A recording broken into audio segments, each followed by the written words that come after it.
Hello बच्चों। आज हम इंडियन ज्योग्राफी का 11th लेक्चर लेके आए हैं। आपको पता है हम संपूर्ण एनसीईआरटी सार भूगोल भूगोल का वन लाइनर देख रहे हैं, जिसके अंदर हम छठी से 12वीं तक की एनसीईआरटी को कवर कर रहे हैं, भूगोल की, ज्योग्राफी की। और आज हमारा टॉपिक है, ये हमने सभी कवर कर लिया है। आज हमारा है कृषि एवं पशुपालन। आज हम देखेंगे कृषि एवं पशुपालन, ये हमारा 11th लेक्चर रहेगा। इससे पहले हम 10 लेक्चर खत्म कर चुके हैं। इस वीडियो को देखने से पहले उन सभी को कवर कर लेना, देख लेना, उसके बाद ये और अच्छे से समझ में आएगी।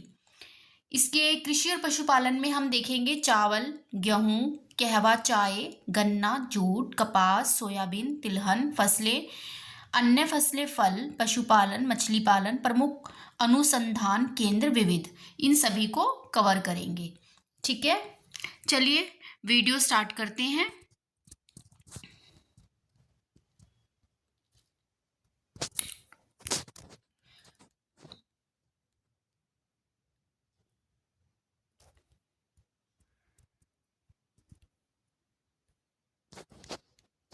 इससे पहले हमने यही सब लेक्चर देख लिए थे, सभी लेक्चर्स में ये सब देख लिया था। और मैंने बताया था आपको, वीडियो को 2-3 बार पढ़ने से आपको साथ साथ लर्न होता चला जाएगा। और ये बहुत ही इंपॉर्टेंट है, वन लाइनर में है।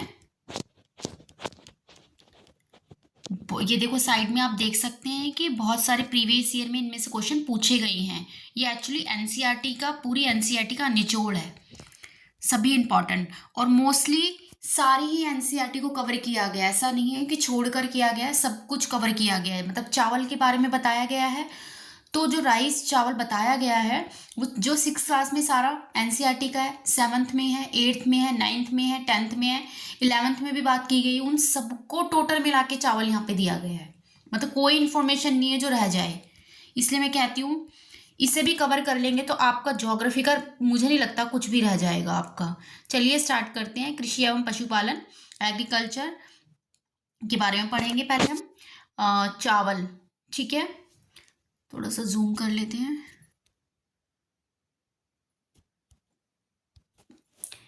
वह फसल जिसकी खेती के लिए जलाक्रांति की आवश्यकता होती है, ठीक है, चावल। मतलब इस फसल के लिए चावल की काफी ज्यादा आवश्यकता होती है, पानी की। पंजाब राज्य की एक वाणिज्यिक फसल है चावल। भारत में धान की फसल के 3 मौसम पाए जाते हैं ब्रह्मपुत्र घाटी में, ठीक है। विश्व में चावल उत्पादन में भारत का स्थान है द्वितीय, भारत दूसरे स्थान पे है, पहले पे चाइना है शायद। भारत का प्रमुख गेहूं उत्पादक क्षेत्र है पंजाब हरियाणा का मैदानी भाग, ठीक है। आपको पता होगा कि पंजाब हरियाणा गेहूं के लिए बहुत फेमस है। भारत में धान की फसल में, धान मतलब चावल की फसल में पाया जाने वाला प्रमुख खरपतवार है एकिनोक्लोआ क्रोसगेली बॉर्नयार्ड ग्रास, ठीक है। भारत का वह राज्य जो चावल का अग्रणी उत्पादक है, ये पश्चिम बंगाल। आपने सुना होगा पश्चिम बंगाल के लोग फिश और चावल, इसलिए उनका ये फूड बन गया, क्योंकि वो जो चीज़ जहाँ पर फेमस होती है वो वहाँ के लिए महत्वपूर्ण होती है। तो वहाँ पे चावल ज़्यादा अवेलेबल था, इसलिए वहाँ के लोग चावल खाना ज़्यादा पसंद करते हैं, क्योंकि वही वहाँ पे उत्पन्न होता था। तो पश्चिम बंगाल में बहुत फेमस है। भारत में सबसे ज़्यादा खेती होती है चावल की।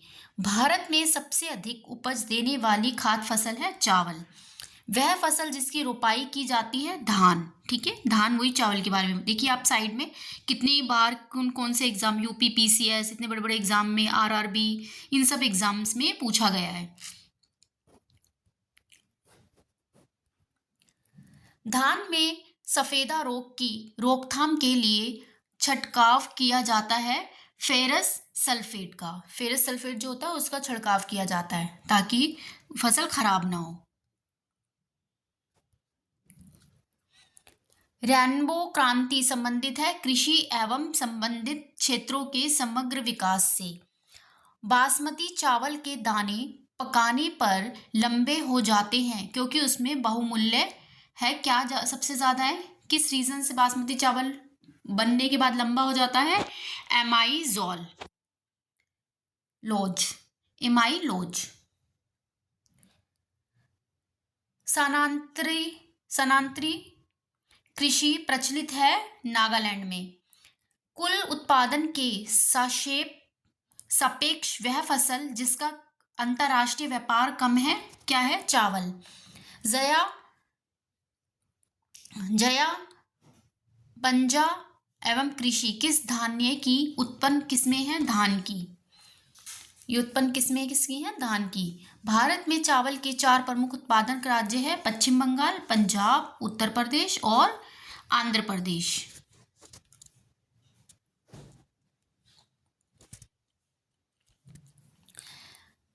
बासमती चावल की रोपाई हेतु उपयुक्त बीज दर है 15 से 20 किलोग्राम हेक्टेयर।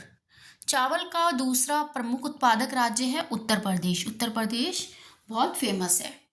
डैश क्षेत्र में, किस क्षेत्र में? पंजाब में। डैश क्षेत्र में हरित क्रांति पैकेज की पहली लहर चली। ठीक है, पंजाब हरियाणा इस साइड में बहुत चला था हरित क्रांति की पहली लहर। डैश फसल खरीफ फसल का एक उदाहरण है। किसका? चावल की फसल का एक उदाहरण है। ये एसएससी में पूछा गया है। चावल की खेती के लिए डैश के साथ साथ अत्यधिक वर्षा की आवश्यकता होती है। किस? उच्च तापमान मतलब बहुत तेज धूप की, और अधिक आर्द्रता मतलब नमी, ह्यूमिडिटी होनी जरूरी है, तभी चावल की फसल अच्छे से होगी। अनाज धान्य वाली अधिकांश फसलों के लिए लगभग डैश आहार जल पद चिन्ह की आवश्यकता होती है। कितनी? 50%। डैश फसल भारत के दक्षिणी राज्यों में पूरे साल उगाई जाती है। कौन सी फसल? चावल की फसल पूरे साल उगाई जाती है। चावल की उपज के लिए डैश की आवश्यकता होती है। किसकी आवश्यकता होती है? मैंने बताया था, उच्च तापमान, उच्च आर्द्रता और वर्षा, मतलब पानी की और ह्यूमिडिटी होनी चाहिए, नमी होनी चाहिए और धूप तेज होनी चाहिए। अब हम नेक्स्ट देखेंगे गेहूं। ठीक है, गेहूं देखेंगे। भारत का वह राज्य जिसमें गेहूं का सर्वाधिक उत्पादन होता है उत्तर प्रदेश। भारत में सर्वाधिक गेहूं उत्पादक प्रदेश है उत्तर प्रदेश। कल्याण सोना एक किस्म है गेहूं की। रेस्ट है गेहूं की फसल का रोग। ठीक है, रस्ट है गेहूं की फसल का रोग है, एक इसको बीमारी है गेहूं में जो लग जाती होगी, उसको रस्ट बोलते हैं, रस्ट। हरित क्रांति के फलस्वरूप गेहूं का प्रति एकड़ उत्पादन का रिकॉर्ड अंक था 2000 किलोग्राम। 12 पूसा एक प्रजाति है गेहूं की। हरित क्रांति का सर्वाधिक प्रभाव देखा गया था गेहूं में, मतलब ज़्यादा आपने सुना होगा ग्रीन रेवोल्यूशन के बारे में, हरित क्रांति के बारे में, इसने ज़्यादा ग्रोथ गेहूं को दी थी। गेहूं और चावल के लिए मेनली बेसिकली आई थी, ये उन्हीं की ग्रोथ हुई थी। डैश फसल करनाल बंट रोग से संबंधित है। कौन? किसकी? गेहूं की। भारत के डैश राज्य को भारत की रोटी की टोकरी का लोकप्रिय नाम दिया गया है। टोकरी की कहाँ पर? पंजाब को भारत की रोटी की टोकरी, गेहूं सबसे ज्यादा होने के कारण। अब हम देखेंगे चाय या कहवा। ठीक है, पीने का पदार्थ जो हमारी चाय है। भारत में चाय और कॉफी की फसल आती है वर्षारोपण क्षेत्रों में। ठीक है, जहाँ पे सबसे ज्यादा वर्षा होती है, जैसे असम वगैरह इस साइड में होती है, नीचे की साइड, साउथ की साइड। भारत में कॉफी का सबसे ज्यादा उत्पादन करने वाला राज्य है कर्नाटक। ये देखो कितने एग्जाम में पूछा गया है, आरआरबी के, यूपीपीसीएस, एसएससी, एमटीएस। एक बगानी फसल है चाय। भारत का प्रमुख चाय उत्पादक राज्य है असम। अंग्रेजों द्वारा सर्वप्रथम कहवा बागान लगाए गए थे चिकमंगलूर जनपद में। कॉफी खेती के आधार पर सबसे बड़ा क्षेत्रफल वाला राज्य है कर्नाटक। भारत में बाबा बुदन पहाड़ियों पर डैश की खेती शुरू की गई थी। कहाँ पर है ये? कर्नाटक में है पहाड़ियाँ। कॉफी प्रारंभ में यमन में भारत में लाई गई कॉफी की एक प्रसिद्ध किस्म है अरेबिका। ये भी आपने देखा होगा, कहीं ना कहीं जरूर पढ़ा होगा। बगान फसल की श्रेणी में आती है कॉफी। ठीक है, बगान फसल में आती है ये। अब हम देखेंगे गन्ना, गन्ने के बारे में देखेंगे।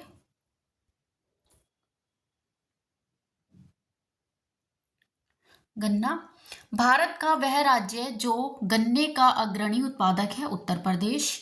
गन्ने की प्रति हेक्टेयर पैदावार तथा गन्ने में रस की मात्रा अधिक होती है दक्षिणी राज्यों में। भारत के प्रथम 3 सर्वाधिक गन्ना उत्पादक राज्य हैं उत्तर प्रदेश, महाराष्ट्र, कर्नाटक। भारत के प्रथम 3 सर्वाधिक चीनी उत्पादक राज्य हैं उत्तर प्रदेश, महाराष्ट्र, कर्नाटक। भारत का वह राज्य जहां गन्ने की खेती के अंतर्गत सबसे अधिक भूमि है, किसकी? उत्तर प्रदेश। उत्तर प्रदेश है जहाँ पे सबसे ज्यादा खेती की जाती है, गन्ने की भूमि का यूज किया गया है। भारत की सबसे बड़ा उत्पादक है, भारत किसका? गन्ने का सबसे बड़ा उत्पादक है। ठीक है, भारत की निम्न फसलों में से किस फसल के अंतर्गत उसके शुद्ध सकल कृषि क्षेत्र के संचित क्षेत्र का सर्वाधिक प्रतिशत है? गन्ने का। डैश फसल मतलब गन्ने की फसल के उत्पादन के लिए प्रति हेक्टर अधिकतम पानी की आवश्यकता होती है। गन्ने के लिए भी पानी की बहुत जरूरत होती है। जूट, जूट से पश्चिम बंगाल ही याद आता है, सबसे ज्यादा यहाँ पे फसल होती है जूट। गोल्डन फाइबर के रूप में जाना जाता है जूट को। जूट का अग्रणी उत्पादक है पश्चिम बंगाल। भारत में जूट का सर्वाधिक क्षेत्र है पश्चिम बंगाल राज्य। भारत और बांग्लादेश डैश के प्रमुख उत्पादक हैं जूट के, बांग्लादेश भी। विभाजन के दौरान भारत का डैश उत्पादन एक बड़ा भूभाग पाकिस्तान के हिस्से में चला गया, किसका? जूट का। अब हम देखेंगे कपास, कॉटन, कपास का अग्रणी उत्पादक है महाराष्ट्र। वह देश जिसका कपास का प्रति हेक्टर उत्पादक 2014 विश्व में सर्वाधिक है, ऑस्ट्रेलिया। कपास की कृषि के लिए अनुकूल दिशाएं हैं गर्म, आर्द्र और दीर्घ ग्रीष्मकाल। ठीक है, गर्मी होनी चाहिए, गर्मियों के मौसम में आर्द्र ह्यूमिडिटी होनी चाहिए, तो ये वहां पे कपास अच्छे से हो जाएगी। अब हम देखेंगे सोयाबीन। ठीक है, अब हम देखेंगे सोयाबीन। भारत में आधे से अधिक सोयाबीन का उत्पादन प्राप्त होता है मध्य प्रदेश में। सोयाबीन खेती के अंतर्गत क्षेत्र सर्वाधिक है मध्य प्रदेश। सबसे अधिक प्रोटीन पाई जाती है सोयाबीन के दानों में। और नेक्स्ट है तिलहन फसलें। तिलहन में क्या आ जाएगा? तिल वगैरह जितनी भी जिनसे तेल निकलता है, मूंगफली, बादाम, ये सब। संकर तिलहनों की बुआई की वजह से खाद्य तेल के उत्पादन में अचानक हुई वृद्धि को कहा गया पीली क्रांति। तिलहन फसलों को क्या कहा जाता है? पीली क्रांति। ठीक है, तिलहन उत्पादन में वृद्धि संदर्भित करती है पीली क्रांति को।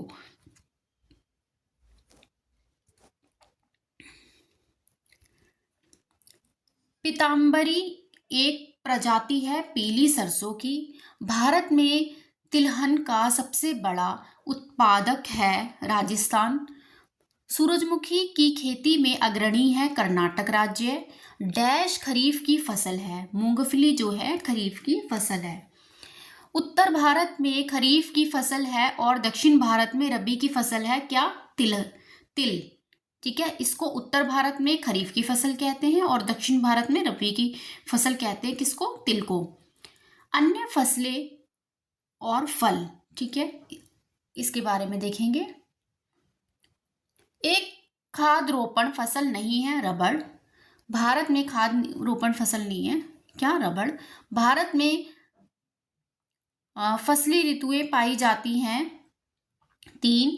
रबी फसल की खेती की जाती है सर्दी के मौसम में रबी की फसल की जाती है। पर्यावरणीय खेती इको फार्मिंग को डैश नाम से भी जाना जाता है, जैविक खेती, ऑर्गेनिक फार्मिंग। ठीक है, जिसमें कोई मिलावट नहीं होती, बहुत शुद्ध होती है। नींबू का सबसे बड़ा उत्पादक देश है भारत। काजू का मुख्य उत्पादक है महाराष्ट्र। खरीफ फसलों के लिए मौसम की आवश्यकता होती है गर्म और नम। आम की हिमसागर किस्म है पश्चिम बंगाल में। ठीक है। आम की चौसा किस्म की पैदावार के लिए प्रसिद्ध है हिमाचल प्रदेश। मक्का, बाजरा, कपास, जूट, मूंगफली, सोयाबीन, धान आदि हैं खरीफ फसलें। मिश्रित खेती की प्रमुख विशेषता है पशुपालन और फसल उत्पादन को एक साथ करना। पशुपालन भी करना और फसलें भी करना, वो मिश्रित खेती में आता है। रबी फसल है सरसों की। घास जैसे सभी प्रकार के पौधे जिनमें माड़ीदार खाद बीज होती है कहलाते हैं अनाज। ठीक है, क्या कहलाते हैं? अनाज। सर्दियों में उगाई जाने वाली फसल जिनकी वसंत में कटाई की जाती है कहलाती है रबी फसल। रबी फसलें। कपास में स्टेम का उपयोग प्रबंधन के लिए किया जाता है चूसक कीट के लिए। तंबाकू की प्रति हेक्टर बीज दर है 3 से 5 केजी। रबी और खरीफ मौसमों के बीच एक छोटा मौसम होता है जिसे कहा जाता है जायद मौसम। सूखा सहिष्णु फसल है बाजरे की। हरित क्रांति संबंधित है खाद्य और अनाज उत्पादन से। विटिकल्चर के द्वारा भारतीय राज्यों में सर्वाधिक उत्पादन होता है। किसका? कहाँ पर होता है? महाराष्ट्र में। ठीक है। ज्वार, बाजरा, मक्का, लोबिया, ग्वार आदि हैं खरीफ की फसलें। अर्ध शुष्क जलवायु परिस्थितियों और उत्कृष्ट मिट्टी में उगाई जाने वाली वह फसल जो खाद्य फसलों के साथ साथ चारे की फसल भी है वह है मक्का।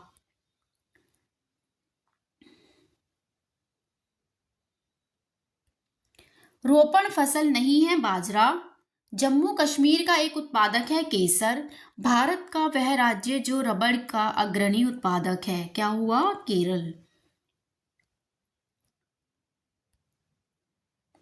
संतरे के लिए प्रसिद्ध है नागपुर, सुनाई होगा आपने। अल्फांसो फल की किस्म है आम। किसकी किस्म है ये? आम की। ज्वार का सबसे बड़ा उत्पादक है महाराष्ट्र। एक फलीदार फसल है तिलहन। मेघालय की प्रमुख फसल है अनानास। अधिकतर केरल, तमिलनाडु और कर्नाटक में होने वाली फसल को 35 डिग्री सेल्सियस तापमान और 200 सेंटीमीटर से अधिक वर्षा की आवश्यकता होती है। किस फसल को? रबड़ की फसल को।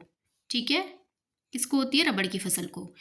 ये देखो, आप साथ में देख सकते हैं कि ये किन किन एग्जाम्स में पूछे गए हैं।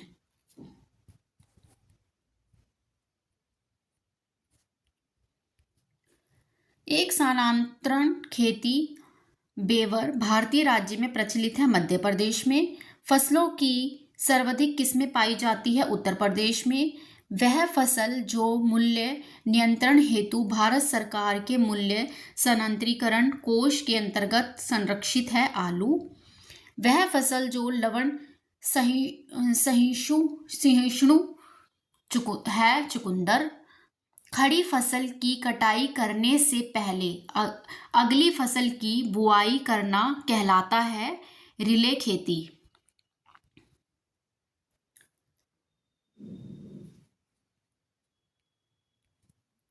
मोटे अनाज वाली फसल उगाई जाती है, यहाँ पे दिया नहीं गया है इसका। क्षारीय मृदा के सुधार के लिए प्रयोग किया जाता है जिप्सम और पाइराइट का। वह राज्य जहां काली मिर्च और इलायची का उत्पादन होता है वो है केरल। आपने काली मिर्ची और इलायची के लिए बहुत फेमस है केरल। नीली क्रांति संबंधित है मछली उत्पादन से। झींगा मछली उत्पादन में वृद्धि संबंधित है गुलाबी क्रांति से। भारत में हरित क्रांति को सफलतापूर्वक निष्पादित करने का श्रेय जाता है एम.एस. स्वामी नाथन को। ये 8th क्लास में है ये वाली लाइन, एनसीईआरटी में 8th की। भारत में हरित क्रांति का नेतृत्व किया है एम.एस. स्वामीनाथन ने। भारत के विभिन्न क्षेत्र में उत्पादित सुल्तान, गुलाबी और काली चंपा जिस फल की किस्म है वह है अंगूर।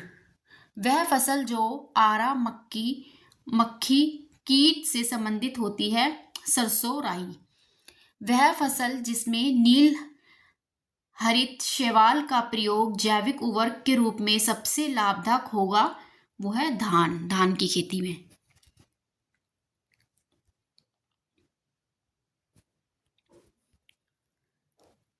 आधारीय बीज पैदा किया जाता है प्रजनक बीज के लिए। उकठा बीमारी से प्रभावित होने वाली फसल है अरहर। केसर की सबसे अधिक मात्रा उत्पन्न होती है कश्मीर। वह जिला जहां मार मृदा पाई जाती है झांसी। वह कण जिसका व्यास 0.002 किलोमीटर से कम होता है मृत्तिका। पोर्ट ब्लेयर के समीप की प्रसिद्ध ब्लेयर प्रवाल भित्ति मृत हो रही है भूमंडलीय ऊष्मन के कारण।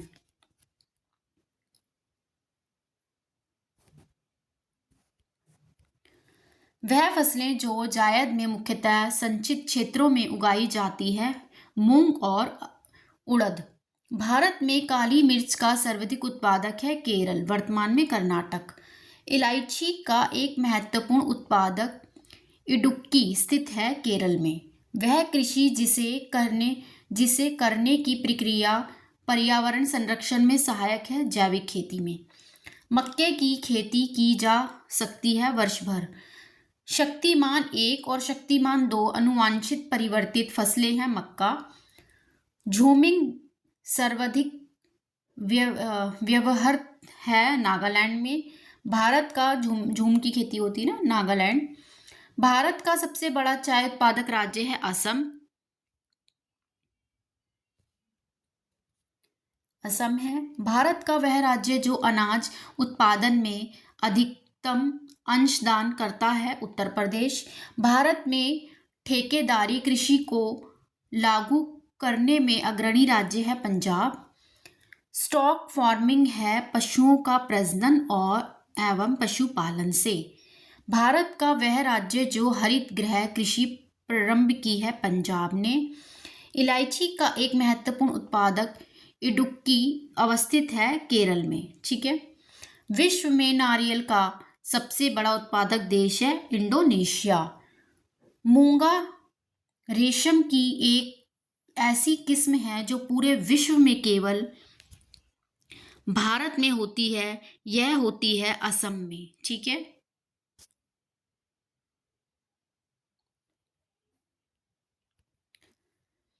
भारत में तंबाकू का 1/3 से अधिक क्षेत्र और उत्पादन प्राप्त होता है आंध्र प्रदेश। भारत का वह राज्य जिसका तंबाकू की कृषि के अंतर्गत बृहत्तम क्षेत्र 2010 है आंध्र प्रदेश। भारत में नारियल का सबसे बड़ा उत्पादक राज्य है नारियल का कौन है तमिलनाडु। जो आज कौन है वर्तमान में केरल।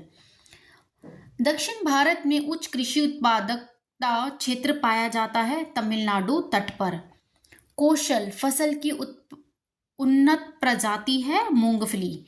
कौशल फसल की कौन है मूंगफली। भिंडी में पीत वर्ण शीरा की बीमारी होती है सफेद मक्खी। भारत का 3/4 से अधिक कच्चा रेशम प्राप्त होता है आंध्र प्रदेश और कर्नाटक। साधारणतः अरोबिकी खरपतवार पाया जाता है तंबाकू के खेत में। भारत में उत्तर प्रदेश जिसके उत्पादन में प्रथम स्थान रखता है वह है गेहूं और गन्ना। भारत में दालों का सबसे बड़ा उत्पादक प्रदेश है मध्य प्रदेश। महाराष्ट्र में वह फसल जो श्वेत स्वर्ण के नाम से जानी जाती है कपास। विटिकल्चर के द्वारा उत्पादित होती है अंगूर। हरित क्रांति में अधिक उपज देने वाले उन्नत बीजों का प्रयोग हुआ, जिसके लिए आवश्यक है अधिक उर्वरक और अधिक पानी। ठीक है। भारत में खाद्य तेल का सबसे अधिक उत्पादन करने वाला प्रदेश है मध्य प्रदेश। ठीक है। भारत में फसलों की बुआई के अंतर्गत शुद्ध क्षेत्रफल है लगभग 14 करोड़ हेक्टेयर। भारत का वह राज्य जो रेशमी वस्त्र का सबसे बड़ा उत्पादक है कर्नाटक।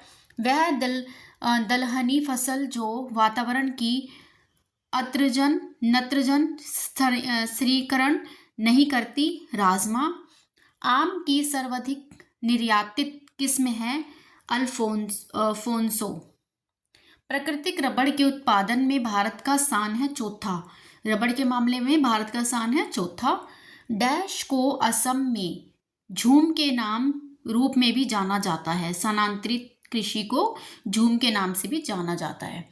सामान्य रूप से कम श्रम और पूंजी के साथ बड़े बड़े खेतों में कृषि को डैश कहा जाता है, विस्तृत कृषि। ठीक है।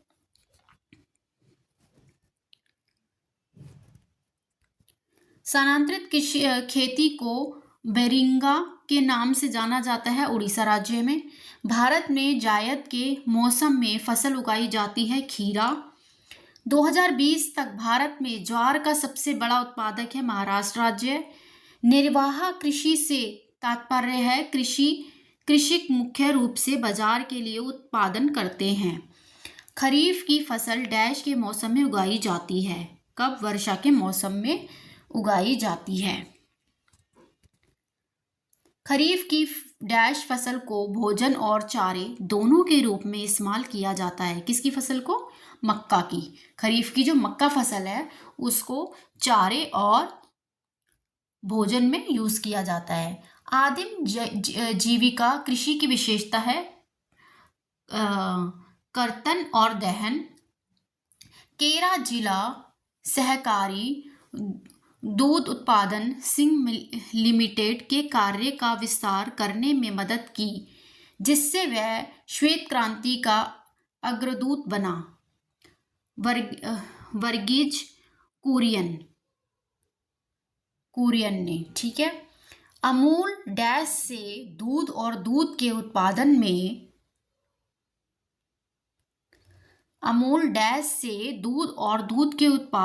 उत्पादों में सहकारी समितियों की सफलता की कहानी है, जो देश में श्वेत क्रांति लाया। गुजरात में। उत्तर भारत में खरीफ की फसल है और दक्षिण में रबी की फसल है जौ।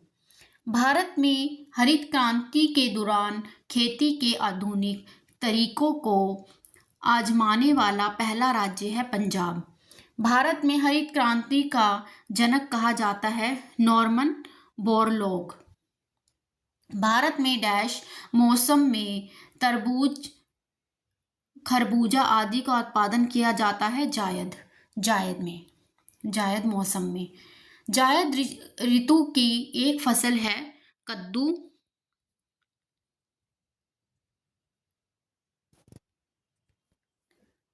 बाजरे की एक किस्म है राज 171।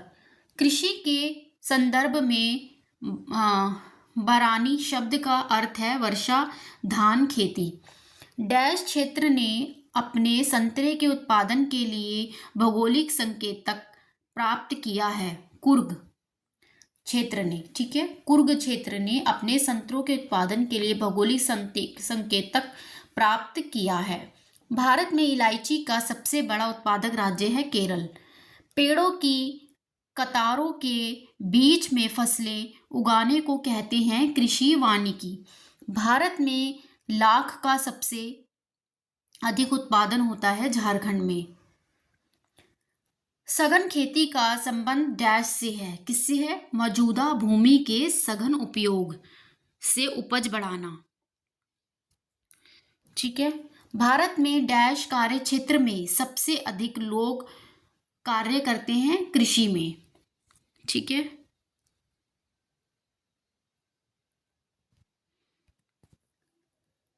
शुष्क भूमि कृषि के लिए फसल उपयुक्त है। रागी,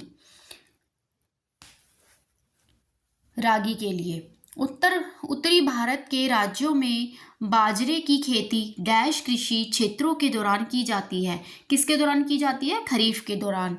भारत में खरीफ का मौसम डैश के साथ होता है। कौन से मौसम के साथ होता है? दक्षिण पश्चिमी मानसून के साथ। नीली क्रांति के जनक के रूप में जाना जाता है किसको? हीरालाल चौधरी को।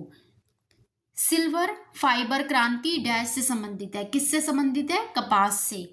एशिया का सबसे बड़ा थोक मसाला बाजार डैश में स्थित है। कहाँ पर स्थित है एशिया का? दिल्ली में। दालचीनी मसाला मुख्यतः डैश का है। किस चीज का है? श्रीलंका। दालचीनी का मसाला जो है श्रीलंका में मिलता है सबसे अधिक। पोथर खेती को संदर्भित करता है। ओलेरी कल्चर, ठीक है। मुख्य रूप से दक्षिण भारत में उत्पादित कॉफी बीज जो है बीन्स की एक किस्म है अरेबिका। सही सुमेलन है सूची 1 और सूची 2। सूची 1 में फसल दी गई है और सूची 2 में आप देखेंगे यहाँ पर किस्म बताई गई है। सरसों वरुणा, मटर रचना, अलसी नीलम, चना राधे, ठीक है। ये किस्म है इनकी, ये फसलें दी गई हैं सामने, उनके किस्में बताई गई हैं। अब हम देखेंगे पशुपालन और मछली पालन, ठीक है, इसके बारे में पढ़ेंगे। भारत में श्वेत क्रांति का जनक माना जाता है वर्गीज कुरियन को। भारत में नीली क्रांति का संबंध है मित्यासन से मतलब कि मछली पालन से। भारत में श्वेत क्रांति शुरू हुई थी गुजरात से, मतलब दूध की क्रांति, जो दूध से रिलेटेड। भेड़ की त्वचा की एक पतली परत के साथ ऊन निकालने की प्रक्रिया को कहा जाता है कर्तन। देश का सबसे बड़ा दूध उत्पादन राज्य है उत्तर प्रदेश। मछली की किस्म के तलमजी प्रकार पाए जाते हैं समुद्र के गहरे पानी में। सूची 1 पशु, सूची 2 नस्ल। गाय सूची 1 में पशु बताए गए हैं और उनकी नस्ल। देवनी गाय की नस्ल है। बकरी बर्बरी भैंस की। भदावरी गाय की। गिर, और ये बताई है गाय की एक और गिर। गाय की नस्ल है थार पारकर। स्पॉन्जी टिश्यू एक ऐसी गंभीर समस्या है जिसके कारण आम की जिस प्रजाति का निर्यात को प्रभावित हो रहा है वह है अल्फांसो, ठीक है। अल्फांसो की किस्म है, आम की एक किस्म है जिसको नुकसान हो रहा है, उसमें ये बीमारी हो रही है। गंभीर समस्या है इस वाली फसल में आम की। लद्दाख की बकरियों के ऊन से बनाया जाता है पश्मीना शॉल, जिसे हम भेड़ भी कह देते हैं।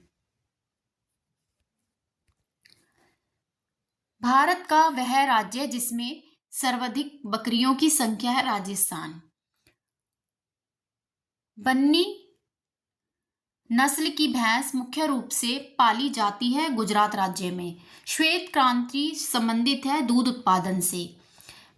मिल्कमैन ऑफ इंडिया कहा जाता है वर्जिन कोरियन को, वर्गीज कोरियन को, ठीक है।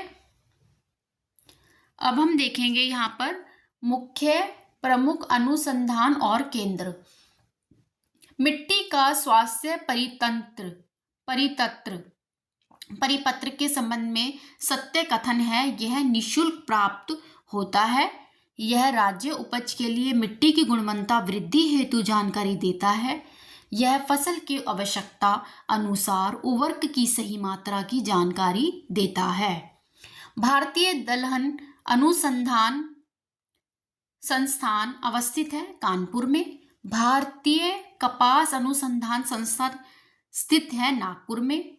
वर्ष 2015 में भारत द्वारा अंटार्कटिका में स्थापित अनुसंधान स्टेशन का नाम है भारती। ये भी एनसीईआरटी में आपने पढ़े होंगे, जिसने एनसीईआरटी पढ़ी होगी उसको पहचाने आ रहे होंगे शब्द।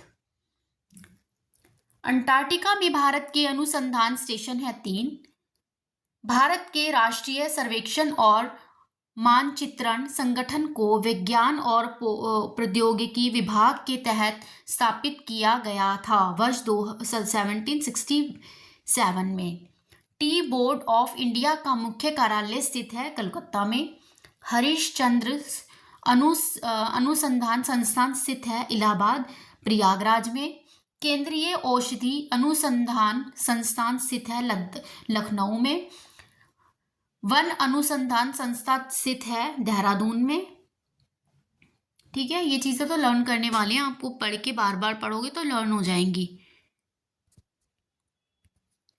ठीक है, 1974 ईस्वी में प्रथम कृषि विज्ञान केंद्र की स्थापना हुई थी पौंडीचेरी में। भारत शहरी वेधशाला स्थित है नई दिल्ली में। केंद्रीय एगमार्क प्रयोगशाला स्थित है नागपुर में। राष्ट्रीय सस्यवानिकी अनुसंधान केंद्र स्थित है झांसी में। वर्ष 2004 में Indian aluminium company limited Hirakud का विलय कर दिया गया था। हीराकुंड में ये Hindustan aluminium company limited Hirakud में। राष्ट्रीय डेयरी विकास बोर्ड का मुख्यालय स्थित है आनंद में, गुजरात के आनंद में। ठीक है, आनंद में गुजरात के। भारत में वर्षा वन अनुसंधान संस्थान स्थित है जोरहट असम में। अंतर्राष्ट्रीय चावल अनुसंधान संस्थान का दक्षिण एशिया क्षेत्रीय केंद्र स्थित है वाराणसी में। भारतीय चारागाह और एवं चारा अनुसंधान संस्थान स्थित है झांसी में। गुड़गांव में राष्ट्रीय बागवानी बोर्ड की स्थापना हुई थी सन 1984 ईस्वी में। भारत का वन्य जीव संस्थान अवस्थित है देहरादून में। राष्ट्रीय पर्यावरण अभियांत्रिकी संस्थान स्थित है नागपुर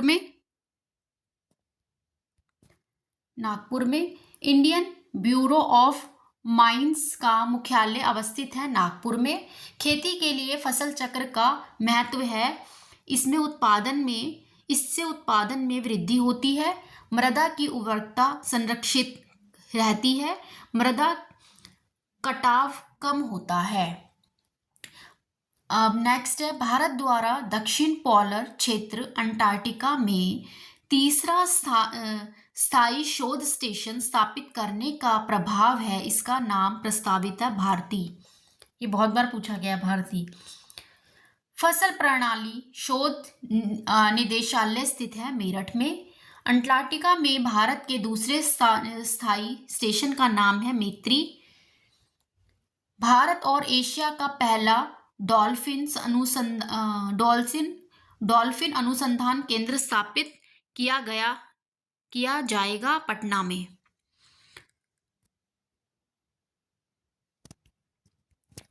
दक्षिण गंगोत्री है अटलांटिका में स्थित स्वचालित स्टेशन। अंटार्कटिका के उस पहले अनुसंधान केंद्र का नाम जो भारत सरकार द्वारा निर्मित है दक्षिण गंगोत्री। अटलांटिका क्षेत्र में स्थित एक भारतीय अनुसंधान केंद्र है मैत्री। सही सुमेलन बताना है, सूची 1 और सूची 2।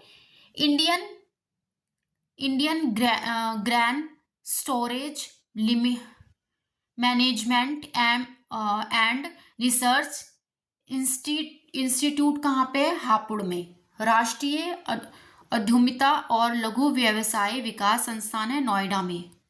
ठीक है, गोविंद बल्लभ पंत समाज विज्ञान संस्थान है इलाहाबाद प्रयागराज में, जो आज है। हरिश्चंद्र अनुसंधान संस्थान इलाहाबाद प्रयागराज में। इसका भी शोध संस्थान दिया गया एक तरफ। दूसरी सूची में स्थिति कि कहाँ पर स्थित है वो।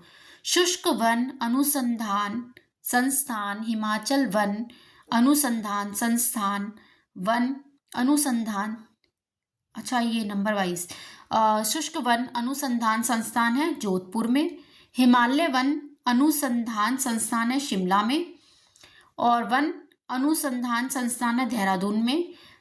लकड़ी विज्ञान और प्रौद्योगिकी संस्थान है बेंगलुरु कर्नाटक में। पता है आपको बेंगलोर कर्नाटक में, बेंगलुरु। सूची 1 और सूची 2, इसमें शोध है राष्ट्रीय पोषक संस्थान है हैदराबाद तेलंगाना में, भारतीय वन्यजीव संस्थान है देहरादून उत्तराखंड में, राष्ट्रीय आयुर्वेद संस्थान है जयपुर राजस्थान में, राष्ट्रीय प्राकृतिक चिकित्सा संस्थान है पुणे महाराष्ट्र में। अब हम एक्स्ट्रा में जो भी है, विविध में जो भी आएगा उसके बारे में देखेंगे। द गेटवे ऑफ इंडिया स्थित है मुंबई में। भारत का स्कॉटलैंड भी कहा जाता है कुर्ग को। भारतीय राष्ट्र क्षेत्र में एक खाड़ी नहीं है, अकाबा की खाड़ी। नदी के प्रवाह को नापने के लिए प्रयोग होता है क्यूसेक का। वह भारतीय वैज्ञानिक जिसने नॉर्मन बोरलॉग के साथ सहयोग किया, जिसकी परिणति भारत में हरित क्रांति के रूप में हुई, MS स्वामीनाथन। भारत का वह राज्य जो चाय का सर्वाधिक प्रमुख उत्पादक है, जहां चाय का कुल उत्पादन भारत के उत्पादन के लगभग 3/4 भाग के समान होता है। असम और पश्चिम बंगाल, इनका बहुत बड़ा रोल है। 3/4 भाग के समान है किस किस का? असम का और पश्चिम बंगाल बहुत बड़ी मात्रा में चाय उत्पादन करते हैं। खेतों में मिलने वाली उपज के मामले में दुनिया भर में भारत का स्थान है तीसरा। खेती के अंदर हरित क्रांति आंदोलन चला 1967 से 1978 तक। एक खरीफ फसल है कपास। कपास क्या है? एक खरीफ की फसल है। एक प्रकार की खेती जिसमें किसान अपने संसाधनों को एक जगह एकत्रित करते हैं और अपने संसाधनों के अनुपात में कृषि उत्पादकों को वितरित करते हैं। कौन सी? सहकारी खेती।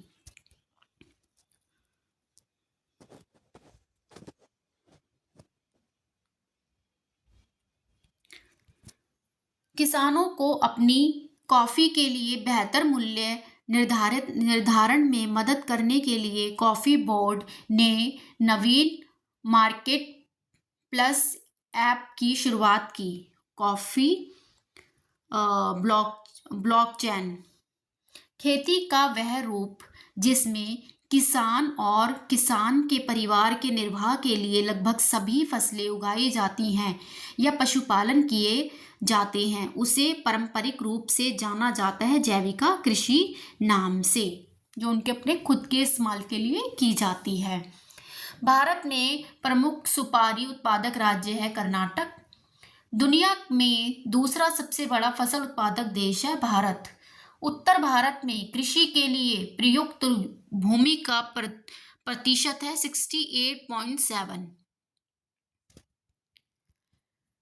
मृदा स्वास्थ्य कार्ड से भारत के किसानों को उनके खेती में मिट्टी के मापदंडों की जानकारी मिलेगी। 12 जैविक कपास उत्पादन में भारत का हिस्सा है 1/3।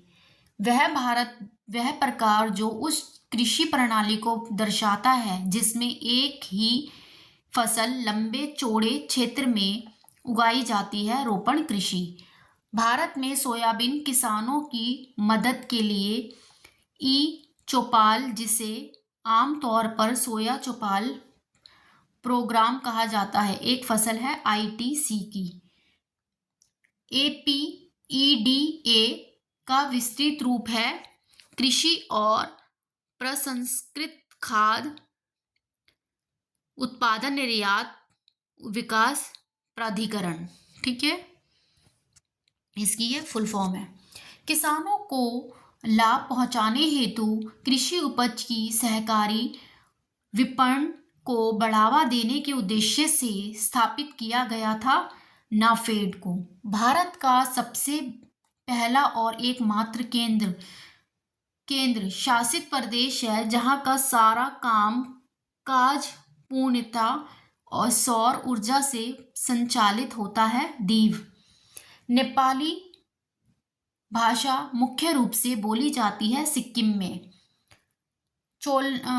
चोलनाइकन, कुरुम्बास, कुटुनाइकन, कदार और कोरगा भारत आदिम जनजातीय समूह है केरल की। ठीक है, ये जनजातीय समूह है किसके? केरल के।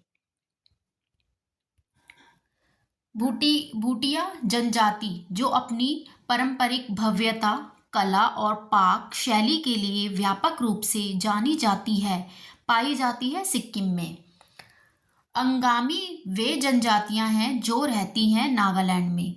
जनजातियां पश्चिम बंगाल की प्रमुख जनजातियां हैं और ज़्यादातर बांकुड़ा और पुरुलिया जिले में पाई जाती है। संथाल 1 एकड़ में होते हैं 4,840 वर्ग गज। भारत के सिक्किम राज्य में स्थित है पेमायांगत्से मठ। ठीक है, जरीब का हिस्सा है पीता, छल्ला, गट्ठा। भारत का हिमाद्री स्टेशन स्थित है आर्कटिक में। किस स्थान की आर्द्रता जानने के लिए उपयोग किया जाता है? किसी भी स्थान की आर्द्रता को जानने के लिए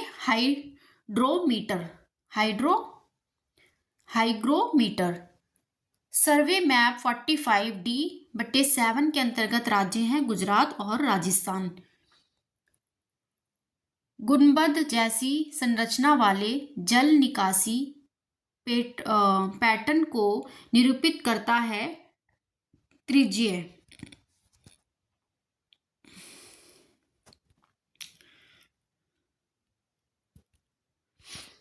वह किला जो चेनाब नदी के किनारे बनाया गया है, अखनूर का किला। चरम जलवायु है दिल्ली की। भारत का वह राज्य जिसको गुठिकती पहाड़ियों की भूमि के नाम से जाना जाता है, मिजोरम। भूमि निम्नीकरण भारत में अधिक देखने को मिलता है। मृदा उत्पादन बारिश के तुरंत बाद उत्पन्न हुई मिट्टी की सौंधी खुशबू को कहते हैं पेट्रीचर। कई प्रकार के वृक्ष पुराने पत्तों को गिराते हैं क्योंकि कोशिकाएं अपशिष्ट पदार्थों से भर जाती हैं। जो कोशिकाएं अपशिष्ट पदार्थों से भर जाती हैं। मध्य प्रदेश में होने वाली कर्तन दहन कृषि को के रूप में भी जाना जाता है। किसके रूप में? बेवर के रूप में। हमारे देश में पानी की मांग और खपत सर्वाधिक है कृषि के अंदर। रजत क्रांति का संबंध है अंडे से। ठीक है, अंडे को बोलते हैं रजत क्रांति। इंटर क्रॉपिंग प्रक्रिया दर्शाती है पास 2 या 2 से अधिक फसलें उगाना। ठीक है,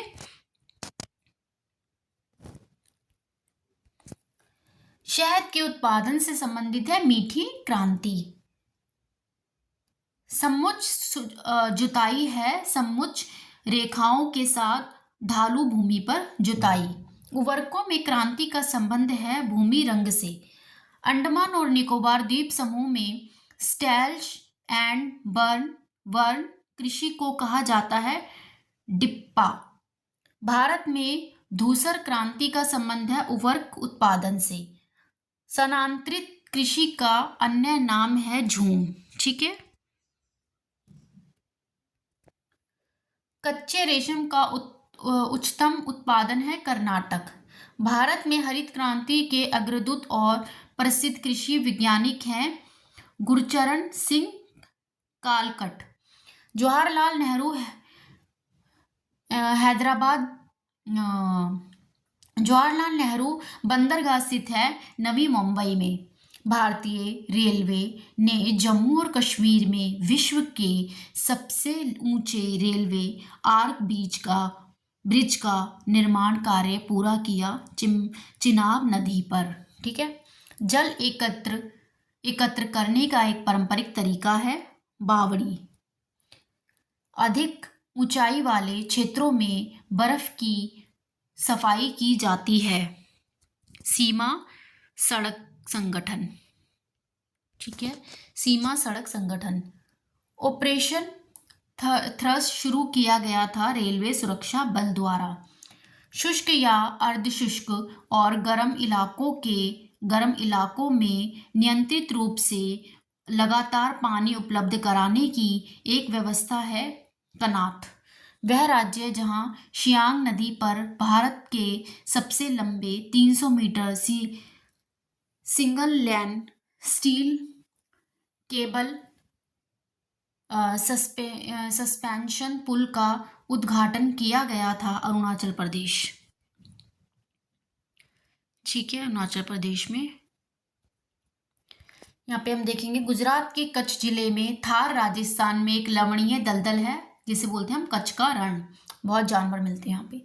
भारत में जैव भौगोलिक क्षेत्र है 10।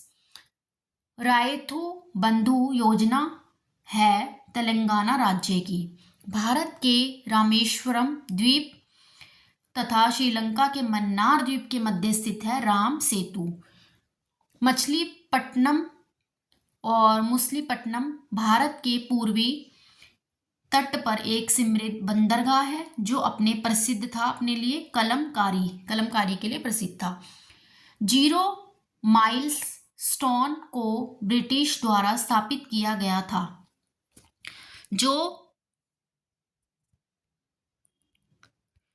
जो इस बिंदु का प्रयोग सभी दूरियों को मापने के लिए करते थे। ये हैं नागपुर में। भारत में चेरापूंजी, विशाखापट्टनम, कोलकाता इत्यादि जैसे स्थानों में हवा में नमी का उच्च स्तर जल वाष्प होता है। ऐसे स्थानों के वातावरण को कहते हैं आर्द्र।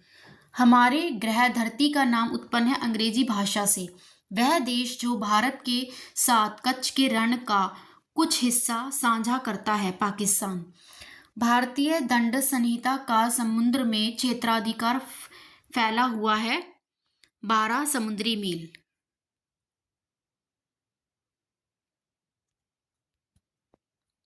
भारत की विभिन्न नदियों में जल की गुणवत्ता सुधारने के लिए पर्यावरण एवं वन मंत्रालय की एक प्रमुख योजना है राष्ट्रीय नदी संरक्षण योजना।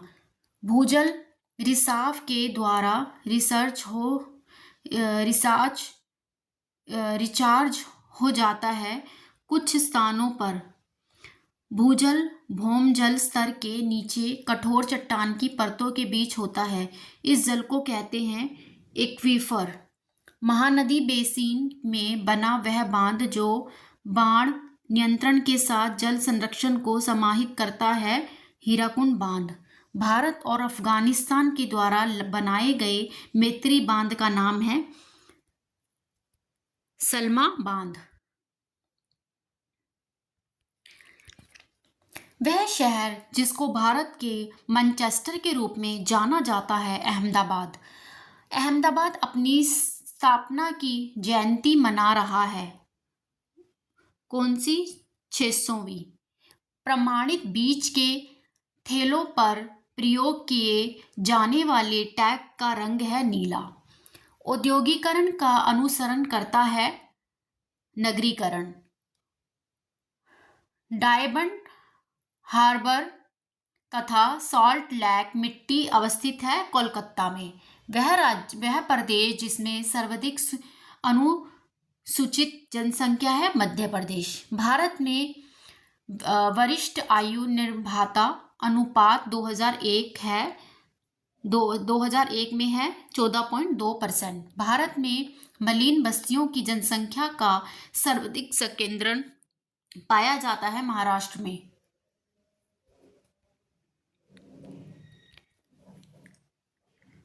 एकाकी परिवार को माना जा सकता है एक प्राथमिक समूह। जनगणना 2011 के अनुसार उत्तर प्रदेश राज्य की कुल जनसंख्या में ग्राम जनसंख्या का प्रतिशतांक है 77.7। गंगा डॉल्फिन सेंचुरी स्थित है सुल्तानगंज में। भारत का वह राज्य जो फूलों की खेती में अग्रणी है कर्नाटक। 2 मुख्य ऋतुओं वाली फसलों के बीच एक जल्दी पकने वाली फसल लेना कहलाती है कैच क्रॉप। क्रॉप।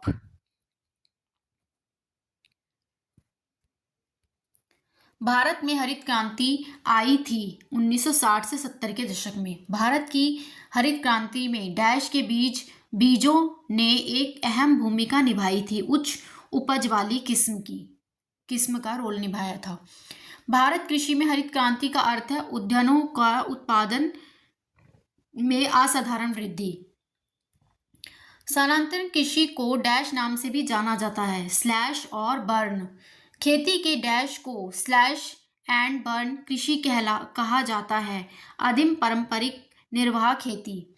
पूर्वोत्तर भारत में स्थानांतरण कृषि को डैश के रूप में भी जाना जाता है। किसको? झूम को। डैश ऐसी भूमि है जो 5 से अधिक सालों से ऊपर उसर पड़ी है और सुधार कार्यों के माध्यम से उसे सुधारने के बाद खेती के काम में लाया जा सकता है। वो है खेती योग्य बंजर भूमि। खेती योग्य बंजर भूमि को गोवा और नोआमडू खदाने भारत के डैश राज्य में स्थित है। कहाँ पे? झारखंड। यहाँ पे क्रांति दी गई है। उत्पादन किस उत्पादन से किस क्रांति का लेना है? सूची 1 और सूची 2। भूरी क्रांति कोको चमड़ा, स्वर्ण क्रांति बागवानी, धूसर क्रांति उवर्क, काली क्रांति पेट्रोलियम और कोयला। सूची 1 सूची 2। साइलेंट वैली केरल में, सिंधु घाटी पाकिस्तान अफगानिस्तान उत्तरी भारत और दामोदर घाटी पश्चिम बंगाल। स्थानांतरणशील कृषि और राज्य बताए गए हैं।